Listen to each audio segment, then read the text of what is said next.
ইমাম গাজ্জালী রহমতুল্লাহি আলাইহির বর্ণনায় একটি প্রসিদ্ধ ঘটনা পাওয়া যায়, যা আমাদের জীবনের দুনিয়া ও বাস্তবতা সম্পর্কে অনেক কিছু শিক্ষা দিয়ে যায়। বন্ধুরা, আমরাও ইমাম গাজ্জালী রহমতুল্লাহি আলাইহির এই ঘটনাটি শুনবো এবং গল্প থেকে শিক্ষা গ্রহণ করব। তো চলেন আজকে আমাদের এই শিক্ষা নিয়ে গল্প শুরু করা যাক।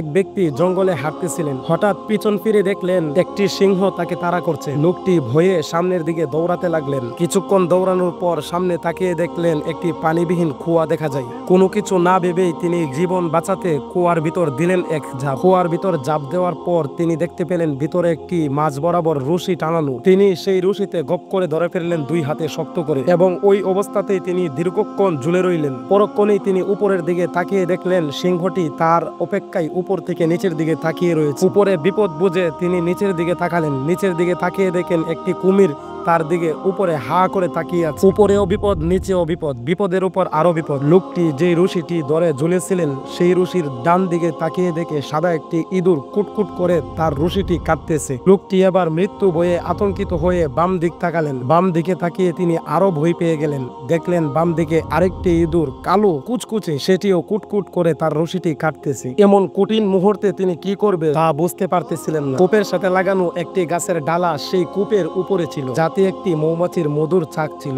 তিনি উপরে মধুর ছাকের দিকে তাকিয়ে রইলেন। এমন সময় উপর থেকে মধুর কয়েক ফোঁটা তার মুখের মধ্যে পড়ল। সেই মধুর স্বাদ এতই বেশি ছিল যে লোকটির সেই কঠিন মুহূর্ত এবং কঠিন পরিস্থিতির কথা মুহূর্তের মধ্যেই তিনি ভুলে গেলেন, এবং ভুলে গেলেন তার জন্য উপরে একটি সিংহ অপেক্ষা করতেছে এবং নিচে একটি বড় কুমির তাকে খাওয়ার জন্য অপেক্ষা করতেছে।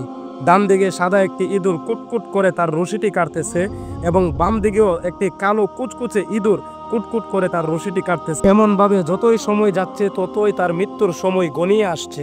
ইমাম গাজ্জালী রহমতুল্লাহি আলাইহি এই ঘটনার এইভাবে ব্যাখ্যা দিয়ে থাকেন, উপর থেকে তাকিয়ে থাকা সিংহটি হচ্ছে আমাদের মৃত্যু, যে সর্বক্ষণ আমাদেরকে তাড়িয়ে বেড়াচ্ছে। আর নিচে থাকা সাপটি হচ্ছে আমাদের কবর, যা আমাদের জন্য সবসময় অপেক্ষায় থাকে। রশিটি হচ্ছে আমাদের জীবন, যাকে আশ্রয় করেই আমরা বেঁচে থাকি। ডান দিকের সাদা ইঁদুরটি হচ্ছে দিন, আর বাঁ দিকের কালো কুচকুচে ইঁদুরটি হচ্ছে আমাদের রাত, যারা প্রতিনিয়ত আমাদের আয়ু কমিয়ে দিয়ে আমাদেরকে মৃত্যুর দিকে নিয়ে যায়। আর মৌমাছি হলো এই দুনিয়া, যার স্বাদ আমরা পেয়ে আমাদের কঠিন পরিস্থিতি আমরা মুহূর্তের মধ্যেই ভুলে গিয়েছি। তো বন্ধুরা, এই গল্প থেকে আমরা শিক্ষা নিতে পারি, উপরে তাকিয়ে থাকা সিংহ যা আমাদের মৃত্যু প্রতিনিয়ত আমাদেরকে তাড়া করছে, এবং নিচ থেকে তাকিয়ে থাকা সেই কুমির বা সাপ আমাদের জন্য প্রতিনিয়ত অপেক্ষা করছে, এবং দুই পাশে থাকা ইঁদুর আমাদের সময়কে কমিয়ে দিয়ে মৃত্যুর দিকে ঠেলে দিই। তাই আমাদের ভুলে গেলে চলবে না, আমরা ক্ষণস্থায়ী জীবন নিয়ে এসেছি, চিরস্থায়ী নই। তাই আল্লাহ তাআলার ইবাদত বন্দেগী করুন, দুনিয়ার পিছু ছাড়ুন এবং আখিরাতের পিছু ধরুন। আল্লাহ তাআলা আমাদেরকে সঠিক পথে পরিচালনা করুন এবং সঠিক পথে চলার তৌফিক দান করুন।